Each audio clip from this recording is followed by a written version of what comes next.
মসজিদের ইমাম থেকে শিক্ষকরাও যেন নির্বাচনে অংশ নিয়ে জাতীয় সংসদ সদস্য হতে পারেন সেই ব্যবস্থার দাবি জানিয়েছে জাতীয় নাগরিক পার্টি।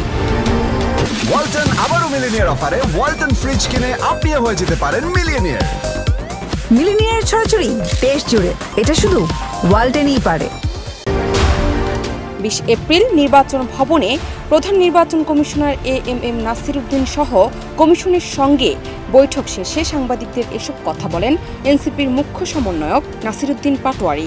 গ্রামের মসজিদের ইমাম, স্কুল শিক্ষক যারা কোনো ধরনের টাকার বাণিজ্যের সাথে ছিল না, সমাজের সুন্দর মানুষগুলো যাতে পার্লামেন্টে গিয়ে জনপ্রতিনিধি হয়ে ভবিষ্যৎ বাংলাদেশ গঠন করতে পারে। নাসির উদ্দিন পাটোয়ারি বলেন, আমরা একটি সংস্কার প্রক্রিয়ার মধ্য দিয়ে যাচ্ছি। এই প্রক্রিয়ার অন্তর্ভুক্ত করে নির্বাচন কমিশনকেও সংস্কারের আওতায় আনার বিষয়ে আলোচনা হয়েছে। গত 3টি নির্বাচনে যেসব কর্মকর্তারা অনিয়মে জড়িত ছিলেন তাদের দৃষ্টান্তমূলক শাস্তি দিতে হবে। গত 15 বছরে যেসব ব্যক্তি জড়িত ছিলেন তাদেরও যথাযথ আইনি ব্যবস্থার আওতায় আনতে হবে।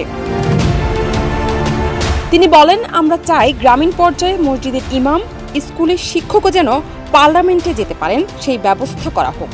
গ্যাজেট প্রকাশের আগে ও নির্বাচনের 48 ঘণ্টার মধ্যে সার্টিফিকেশন দিতে হবে যে নির্বাচন সুষ্ঠু ও বিশ্বাসযোগ্য হয়েছে।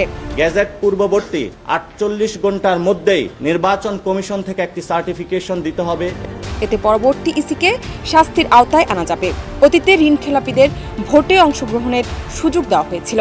আমরা বলেছি এসব বিষয় তদন্ত করে আইনি নিষ্পত্তি করতে হবে।